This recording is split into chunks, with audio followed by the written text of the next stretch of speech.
जय हिंद दोस्तों। Recently India ने 500,000 यूएस डॉलर कंट्रीब्यूट किया है यूएन को। यूं तो इंडिया हमेशा ही एक पर्टिकुलर अमाउंट कंट्रीब्यूट करता आया है यूएन को, और इंडिया वर्ल्ड का लार्जेस्ट कंट्रीब्यूटर है ट्रूप्स के मामले में टू द यूएन, और इंडिया का हमेशा ही एक बड़ा कंट्रीब्यूशन रहा भी है। बट सवाल यह है कि इंडिया ने अब क्यों 500,000 यूएस डॉलर कंट्रीब्यूट किया है यूएन को। आज के इस मॉडर्न एरा में टेररिज्म एक सबसे बड़ी प्रॉब्लम बनकर खड़ी है हर एक कंट्री के सामने, चाहे वो इंडिया हो, चाहे वो यूएस हो या रशिया भी हो। और इंटरनेशनली इन अटैक्स को कंट्रोल करने का काम होता है यूएन सिक्योरिटी काउंसिल का। यूएन की जो पीस कीपिंग फोर्सेस होती हैं वो हमेशा ही इन काम को अंजाम देती हैं, और इन्हीं की वजह से वर्ल्ड में बहुत सारे टेररिस्ट अटैक को कंट्रोल भी किया जाता है। और उसी के लिए इंडिया ने 500,000 यूएस डॉलर का अमाउंट कंट्रीब्यूट किया है यूएन को, जो अप्रोक्सीमेटली इक्वल होता है $500,000 के।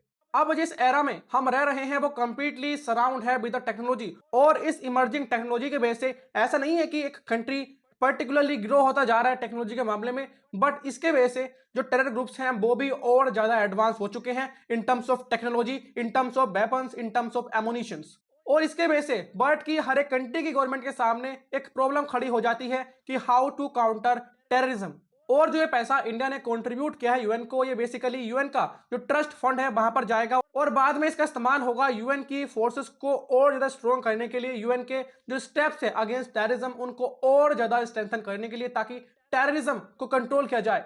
7 अक्टूबर सन 2023 को हमास ने अटैक किया था इसराइल पर, और वो इतना प्रेसाइज अटैक था जो इंडिकेशन देता है कि हाँ, सच में जो हमास हैं वो काफी ज्यादा एडवांस है इन टर्म्स ऑफ टेक्नोलॉजी, जिन्होंने इसराइल की भी टेक्नोलॉजी को फेल कर दिया। आयरन डोम जैसे एयर डिफेंस सिस्टम भी उसके सामने हार मान गए थे, और इन सब के पीछे की वजह है मॉडर्न टेक्नोलॉजी।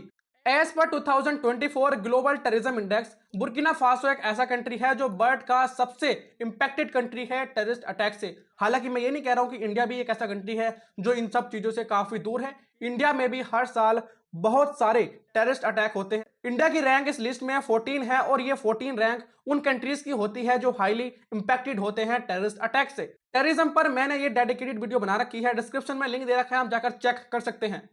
अगर हम 2022 को कंपेयर करें 2023 से, तो 22% टेररिस्ट अटैक से जो डेथ हो रही थी हर साल वो इंक्रीज हो चुकी है। दैट मींस अगर सन 2022 में 100 लोगों की जान जा रही थी बिकॉज ऑफ टेररिस्ट अटैक, सन 2023 में वो संख्या 122 हो गई थी। और यही नहीं, 2022 में जो टेररिस्ट अटैक हो रहे थे उन्हें पर अटैक 1.6 लोगों की जान जाती थी एवरेजली।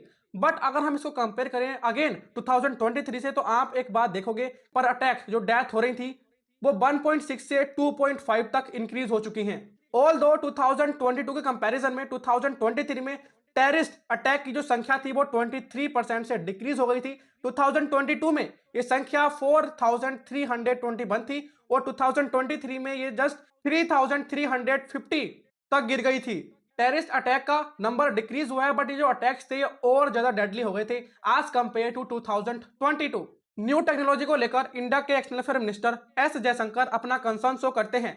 एनक्रिप्टिंग मैसेजिंग सर्विस और बीपीएन जैसे टेक्नोलॉजी की वजह से जो टेरर ग्रुप्स हैं वो और ज्यादा स्ट्रॉन्ग हो चुके हैं, और वो इसका मिसयूज करते हैं ताकि सोसाइटी को अनस्टेबल कर सके। और ये एक अर्जेंट नीड खड़ी कर देती है इंटरनेशनल कम्युनिटी के सामने कि अब वो समय आ चुका है जब इफिशिएंट और क्रिएटिव मेजर्स लेने चाहिए to combat terrorism.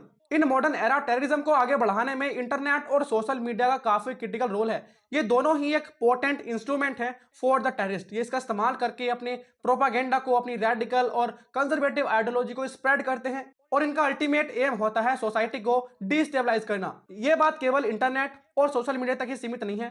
Terror group के पास मोर एडवांस वेपन्स आ चुके हैं, जैसे यूएवी अनमैन्ड एरियल व्हीकल, और इसका सबसे बड़ा एग्जांपल अफ्रीका का जो सब सहारन रीजन है वहां पर सबसे ज्यादा टेररिस्ट अटैक होते हैं, और वहां पर यूएन के जो पीस कीपर्स हैं उन पर अफ्रीका के अंदर जो टेररिस्ट हैं वो ड्रोन के मदद से नजर रखते हैं। और ये एक सबसे बड़ी चीज है जो उन यूएन पीस कीपर्स को वल्नरेबल बना देती है टेररिस्ट अटैक के। जनवरी 2024 में बुर्किना फासो में एक ड्रोन स्ट्राइक हुई थी जिसमें बहुत सारे सिविलियंस की जान चली गई थी। देखो, ऐसा नहीं है कि ये खुद ही इन टेक्नोलॉजी को जन्म देते हैं, खुद ही इन टेक्नोलॉजी को बनाते हैं। ये टेक्नोलॉजी इनको बहुत सारे कंट्रीज से मिलती है, जैसे ईरान और इन टेरर ग्रुप के पास ड्रोन टेक्नोलॉजी आने से इनके पास एक अनइवन एडवांटेज है। ये सिक्योरिटी फोर्सेस को भी चकमा दे सकते हैं, काफी हार्म पहुंचा सकते हैं। अगर हम वर्ल्ड की मोस्ट सैंक्शन कंट्री को देखें तो उसमें सबसे बड़ा नाम रशिया का है, मगर आप 2022 से पहले देखो तो इसमें सबसे बड़ा नाम ईरान का है। ईरान एक ऐसा कंट्री है जिसपे सबसे ज्यादा सैंक्शन है आफ्टर रशिया, और इसके पीछे एक मेजर कारण है कि ईरान बहुत सारे मिलिटेंट ग्रुप्स को सपोर्ट करता है। यमन के होती रिबल्स, गाजा के हमास या लिबानन के हिजबुल्ला, इनको ये बहुत सारी टेक्नोलॉजी के साथ साथ फंडिंग भी प्रोवाइड करते हैं, जिसके वजह से वर्ल्ड के बहुत सारे कंट्रीज ने ईरान पर सैंक्शन लगा रखे हैं। और ईरान अपने ड्रोन्स को भी सप्लाई करता है इन मिलिटेंट ग्रुप्स को। पिछले महीने ईरान ने इजराइल पर एक अटैक किया था जिसमें 300 से ज्यादा ड्रोन्स और मिसाइल शामिल थे। हालांकि इजराइल ने इस अटैक को 99% फेल कर दिया था, बट ईरान ये कर पाया अपने घर में बैठ के बिकॉज ऑफ ड्रोन्स। और आप कई बार न्यूज में सुनते होंगे कि यूक्रेन ने अपने ड्रोन्स की वजह से रशिया की कुछ टेरिटरीज पर एक मैसिव अटैक कर दिया।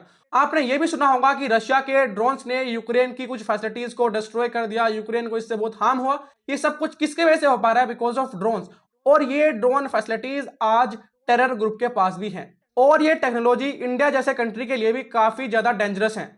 कुछ दिनों पहले पूंछ जम्मू कश्मीर में एक टेररिस्ट अटैक हुआ था इंडियन एयरफोर्स के कॉन्वॉय पर, जिसमें एक सोल्जर की जान चली जाती है और 4 लोग इसमें इंजर्ड हो जाते हैं। हालांकि इसके लिए सर्च ऑपरेशन जारी है, बट सवाल यह है कि इन टेररिस्ट ग्रुप के पास ये इंफॉर्मेशन आती कहां से है? देखो, चाइना बहुत सारी टेक्नोलॉजी प्रोवाइड करता है पाकिस्तान को, और पाकिस्तान इस टेक्नोलॉजी को प्रोवाइड कर देता है इन टेररिस्ट ग्रुप को, और बाद में ये टेररिस्ट ग्रुप इसका इस्तेमाल करके इंडिया की जो सीक्रेट इंफॉर्मेशन होती है उनको एक्सेस कर लेते हैं और इसका इस्तेमाल करते हैं इंडिया के सोल्जर्स पर, इंडिया के जो सिक्योरिटी फोर्सेज हैं उन पर अटैक करने के लिए। तो ये काफी ज्यादा जरूरी है कि जो टेक्नोलॉजीज हमारे पास है वो हमारे हाथ में रहे, एक सेफ हैंड में रहे।